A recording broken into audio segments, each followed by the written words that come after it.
The cries started the very first night. Low, aching moans that carried through the quiet barn and out into the dark fields. They didn't stop when the sun came up. They didn't stop when her new caretakers brought fresh hay or stroked her broad head. Hour after hour, the sound rolled on, guttural, mournful, almost human in its grief. Her name was Maybelle, a dairy cow who should have been enjoying the beginning of a peaceful new life.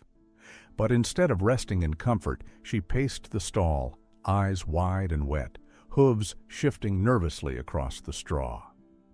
Every time the caretakers thought she might settle, another cry tore out of her chest, heavy and raw. The family who had taken her in was exhausted, worried, and deeply unsettled. "I'd never heard anything like it," her owner later admitted. "She didn't sound restless. She sounded like she was mourning."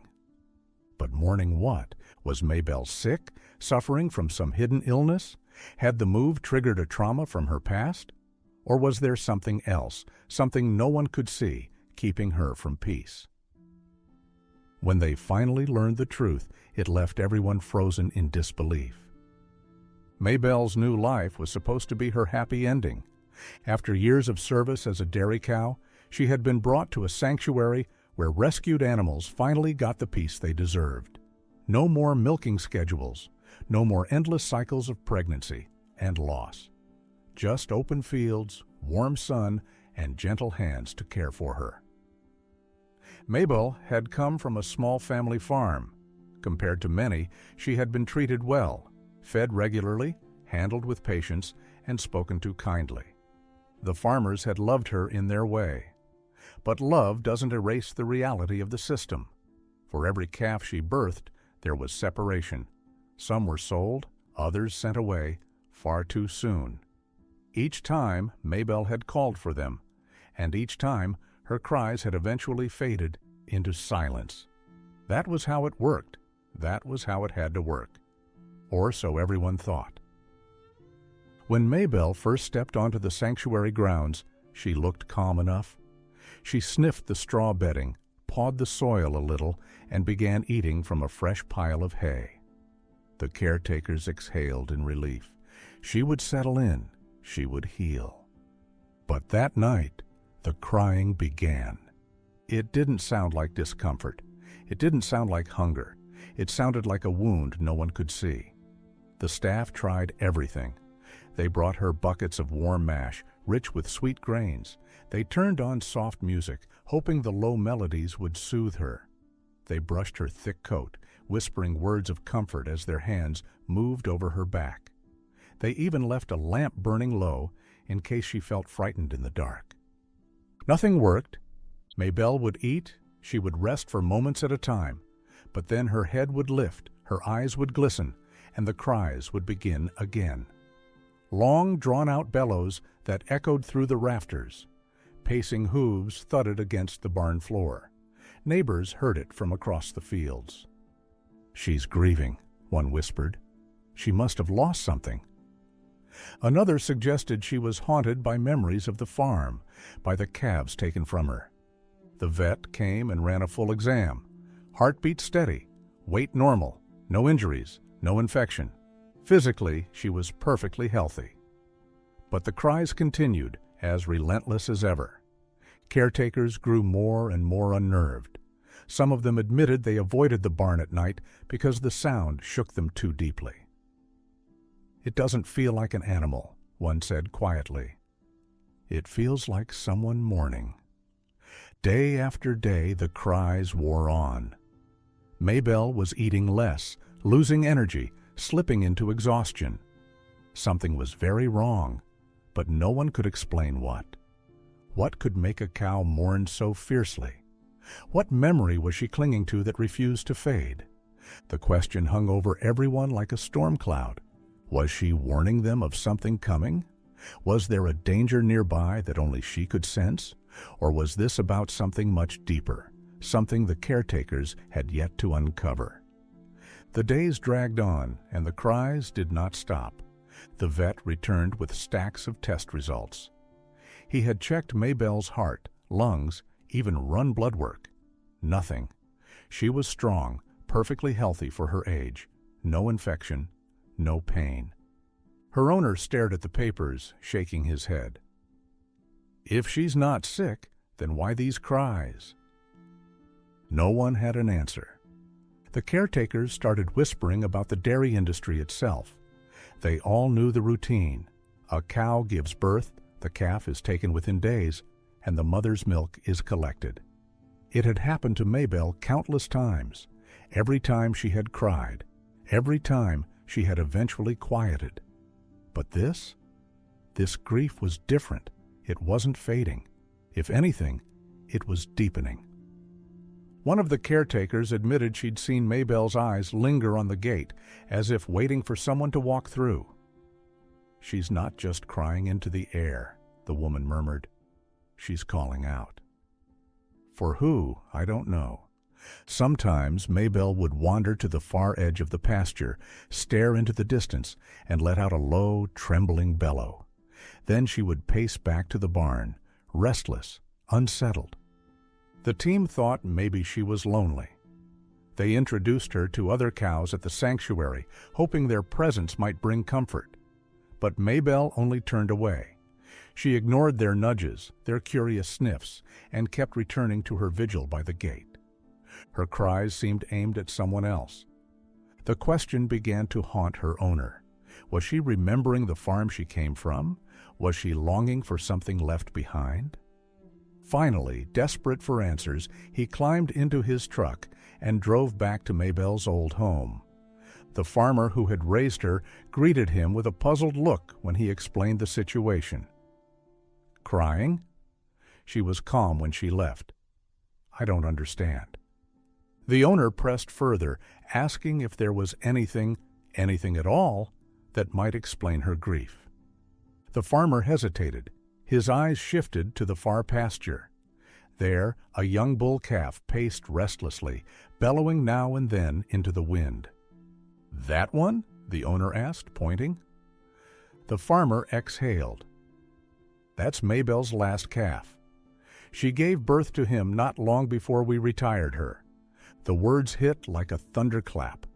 Maybelle's cries weren't random. They weren't ghosts of the past. They were calls for the son she'd been forced to leave behind. The owner's heart pounded. What happened to him? He asked quietly. The farmer looked down at his boots. He's been set aside for slaughter. He's almost at age. We were just waiting for the right time. The world seemed to tilt. The young bull lifted his head across the field, as if sensing their conversation, and let out a low cry that sounded hauntingly familiar. Maybelle hadn't been mourning a memory. She hadn't been lost in old grief. She had been calling for her child, and he had been calling back. The truth left the owner frozen in place. The calf was alive, but not for long. The words about slaughter echoed in the owner's head. He could barely look at the young bull without seeing Mabel's eyes, wet, desperate, refusing to rest. Now he knew why. I need to take him, the owner said firmly, turning back to the farmer. The farmer stiffened. You don't understand. He's worth money, a bull his age. I'll pay what I can, the owner cut in, but you can't send him to slaughter. Not when Maybelle. She's just a cow, the farmer snapped, but his voice wavered. And I have bills to pay. The two men stood in the fading light, the calf lowing softly in the pasture behind them. The owner tried again, lowering his voice. She hasn't stopped crying? Not for days. She's wasting away. If you'd heard her, you'd understand. The farmer's jaw worked, torn between numbers and compassion. I can't give him away for free. Then take what I have, the owner said. He pulled out his wallet, counted the bills with shaking fingers. It wasn't much, not nearly the calf's market price, but it was everything he carried. The farmer stared at the crumpled bills. Silence stretched, broken only by the bull calf's distant calls. Finally, the farmer sighed. Fine. take him. If it's really killing her, maybe she deserves this one chance. The owner nearly collapsed with relief. Together, they coaxed the calf into a trailer. He resisted at first, hooves scraping against the wooden ramp, nostrils flaring. But once inside, he settled, eyes darting nervously. The drive back to the sanctuary felt endless. Every bump in the road rattled the trailer. Every groan of the metal frame set the owner on edge. Would Maybelle recognize him after so much time? Would he recognize her? Or had too much been lost already? Back at the barn, the staff gathered, holding their breath as the trailer pulled in. "She knows," whispered one caretaker. Maybelle's head had shot up the moment the rumble of tires touched her ears. Her cries, which had become hoarse and ragged from days of use, now carried a sharp edge of urgency. She pressed against the gate, calling again and again, her whole body trembling. "Could this really be the answer?" another whispered. The trailer door creaked open. For a heartbeat, silence. Then, a single cry from inside. Maybelle answered instantly, a sound unlike any she had made before. Not despair, not grief, recognition. The calf stepped onto the straw, blinking in the light. He called out again. Maybelle surged forward, hooves pounding, nearly knocking over the gate. The staff scrambled to unlatch it, and as soon as the path was clear, she bolted. She ran straight to him. The calf leapt with excitement, pressing himself into her side. Maybelle licked his face, his neck, his back, frantic to cover every inch, as if proving to herself he was real. He pushed against her, nuzzling with such force he nearly toppled over, then buried his nose beneath her belly and began to nurse. Gasps filled the barn. Some of the staff covered their mouths, tears spilling freely. Others clutched each other's arms, too stunned to speak. The owner stood frozen, goosebumps racing up his arms. Her cries weren't random, he whispered, barely able to breathe. She was calling for her baby all along. And in that moment, everyone understood. The restless pacing, the mournful moans, the hollow eyes. They had all been the cries of a mother who refused to give up on her child. Maybelle had never forgotten, and now, against all odds, her baby was home. The reunion between Maybelle and her calf transformed the sanctuary. For the first time in days, the barn was quiet at night. No more mournful moans, no more restless pacing. Maybelle was calm, content, her eyes soft with relief as her son nestled at her side. The staff breathed easier. They thought the nightmare was over. But just as peace settled in, the vet returned, holding a folder of results from the blood work taken when Maybelle had first arrived. His expression was unreadable, and immediately a hush fell over the team. Ellie, one of the caretakers, stepped forward nervously. "Is she sick? Please, just tell us." The vet hesitated, glancing from the folder to Maybelle, then back to the anxious faces around him. For a long moment, no one dared to breathe. Finally, he closed the folder with a snap. "Maybelle isn't sick," he said. A pause stretched, heavy with tension. Then he added, "She's pregnant?" The words hit like thunder. Gasps rippled through the barn. Someone dropped the brush they had been holding. Another caretaker covered her mouth with both hands, eyes wide with disbelief. Pregnant? It wasn't grief alone that had fueled those endless cries. Maybelle had been carrying another life inside her all along. The vet explained carefully, his voice both clinical and astonished. It's rare for a cow to grieve this long, this intensely after separation. Most, they cry for a few days, then they move on. But Maybelle, she never let go. Even with another calf inside her, her instincts didn't fade. She kept calling. That's extraordinary. The caretakers glanced at one another, their shock deepening. Maybelle's cries had not just been for the calf lost to her. They had been the cries of a mother fighting for both children, one standing at her side, and one still waiting to be born. Her owner's voice cracked as he whispered, she was protecting them both. The revelation shifted everything they thought they knew.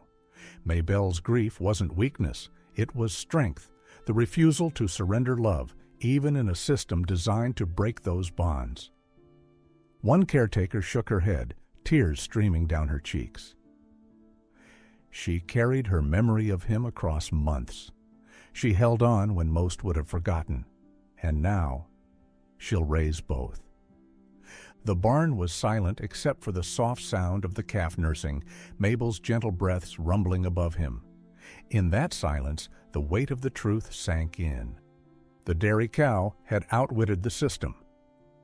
Where others had been broken by routine separation, Maybelle had held fast. She remembered, she called, she waited. And in the end, she got them both back, the son ripped away too soon, and the new life still growing within her. What had once been dismissed as just noise was revealed for what it truly was, the unyielding voice of a mother crying out until someone listened. And now everyone who had heard her understood. The seasons turned, and Maybelle grew rounder as her pregnancy progressed. For the first time in her life, she was not just surviving through the cycle, she was living it fully, surrounded by love, safety, and her calf Miles by her side. Then, on a night when the sky blazed with a rare harvest moon, Maybelle went into labor. The sanctuary staff gathered silently in the barn, their breaths shallow, their nerves tight. They had prepared for this moment, but still anxiety buzzed in the air. Maybelle had endured so much. Would she make it through this final trial? Hours passed. There were moments when her groans grew so deep, her sides trembling, that fear clenched everyone's hearts. But Maybelle did not falter. With a strength born from every loss she had endured and every ounce of love she still carried, she brought new life into the world. At last, a small, slick form slid onto the straw.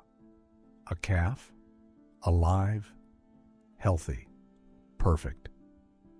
Maybelle turned immediately, her tongue sweeping over the newborn, licking away the wetness, nudging softly until tiny legs trembled and stretched. The calf wobbled, fell, and rose again, determination already shining in her fragile body. The staff looked on in awe as she pressed her nose toward Maybelle's belly, instinct leading her to the milk that had always been taken before. This time, nothing stood in the way. They named her Eclipse, in honor of the glowing harvest moon that had witnessed her first breath. The owner, his voice thick with emotion, whispered what everyone was thinking. For the first time, Maybelle's milk went where it was meant to go, to her own child. The barn filled with quiet sobs of joy. After years of forced separation, of cries that went unanswered, Maybelle was finally allowed to complete the bond nature had intended from the start. Weeks later, under the morning sun, a scene unfolded that no one would ever forget. In the wide-open pasture, Maybelle stood tall and calm, her coat gleaming in the light. On her right side, Miles, her son once destined for slaughter, now a thriving young bull. On her left, little Eclipse, bounding playfully before tucking herself into the curve of her mother's body. Maybelle lifted her head, eyes soft, ears flicking in the breeze. Peace radiated from her like warmth itself. It was then that the caretakers truly understood. Animals don't just live. They love, they grieve, and most of all, they never forget. Maybelle's cries had not been weakness. They had been proof of a mother's unbreakable bond, a voice strong enough to move people to action, to change fate itself. And now her voice was no longer filled with sorrow. It was silent, steady, and finally at peace. Would you have known what Maybelle's cries meant, or dismissed them as just noise?